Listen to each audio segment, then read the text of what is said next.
नमस्कार मित्रांनो, मी कोच प्रसाद तुमचा पुन्हा एकदा स्वागत करतो माझ्या यूट्यूब चॅनलवर. आज आपण बोलणार आहोत England versus India second ODI बद्दल. कार्डिफच्या सोफिया गार्डन्सवर रंगणार आहे हा रोमांचक सामना. पहिल्या ओडीआय मध्ये टीम इंडियाने जबरदस्त ऑलराऊंड परफॉर्मन्स दाखवून 6 विकेटने विजय मिळवला आणि सिरीज मध्ये 1-0 ची आघाडी घेतली. ऑन दी अदर हँड इंग्लंडसाठी असणार आहे डू ऑर डाय मॅच आजची, आणि इंडियाचा उद्देश असणार आहे आजची मॅच जिंकून सिरीज आपल्या नावावर करायची.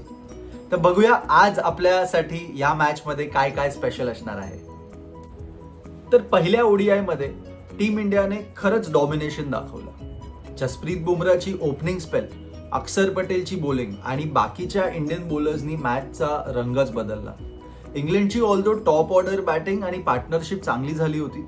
त्यानंतर जो रूट आणि डॉसननी सुद्धा इनिंग सावरण्याचा प्रयत्न केला होता, पण तोपर्यंत खूप उशीर झाला होता. बॅटिंगमध्ये सुद्धा टीम इंडियाच्या बॅटर्सनी, टॉप ऑर्डर बॅटर्सनी स्पेसिफिकली मॅच्युअर इनिंग्स दाखवली आणि कम्फर्टेबली मॅच फिनिश करता आली. पण आज कार्डिफमध्ये इंग्लंड कमबॅकच्या माइंडसेटनी उतरणार आहे. On the other hand team इंडियाचा कॉन्फिडन्स सुद्धा स्काय हाय असणार आहे. तर बघूया आज आपल्यासाठी या मॅच मध्ये काय असणार आहे. तर बघूया टीम अपडेट्स कडे. इंग्लंडकडून आज प्लेइंग 11 मध्ये टीम मध्ये चेंजेस होण्याची शक्यता आहे. इंग्लंडनी फर्स्ट ओडीआय मध्ये एक एक्स्ट्रा स्पिनर खेळवला होता आणि ती एक टॅक्टिकल चूक होती.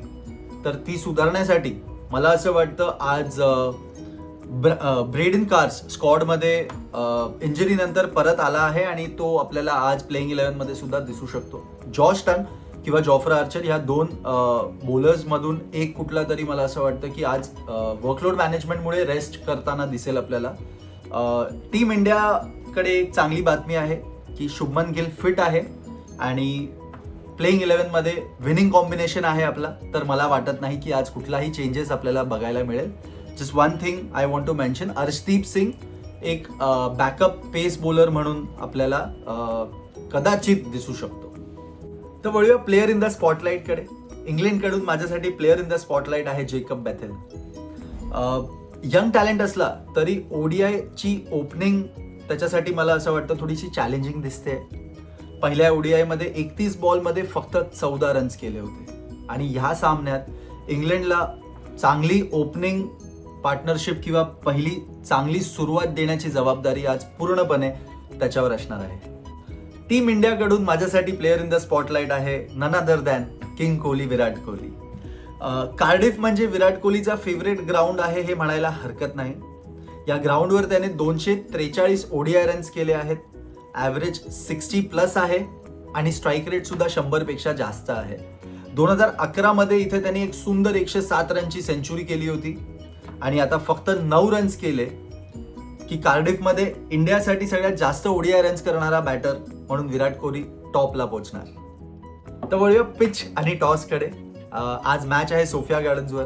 या विकेटवर इनिशियली सीम बॉलर्सला मदत मिळते, बट जशी मॅच पुढे जाते तर बॅटिंग करणं कम्पॅरेटिव्हली इझी होतं. या ग्राउंडवर गेल्या 12 ओडीआय मध्ये 8 मॅचेस चेझिंग फर्स्ट टीमनी जिंकली आहे. म्हणजे ज्या टीमनी निर्णय घेतला होता चेझिंगचा ते टीम जिंकली आहे. युके मधील हीट वेव्हमुळे सुद्धा आउटफील्ड जरा फास्ट असणार आहे आज. म्हणून मला असं वाटतं की टॉस जिंकणारी टीम बॉलिंग करण्याचा निर्णय घेऊ शकते. तर मित्रांनो वळूया मॅच प्रेडिक्शन कडे. आजची मॅच कोण जिंकणार? इंग्लंड होम कंडिशन्स मध्ये खेळते आहे आणि ते आज कमबॅक करण्याच्या उद्देशाने उतरणार आहेत.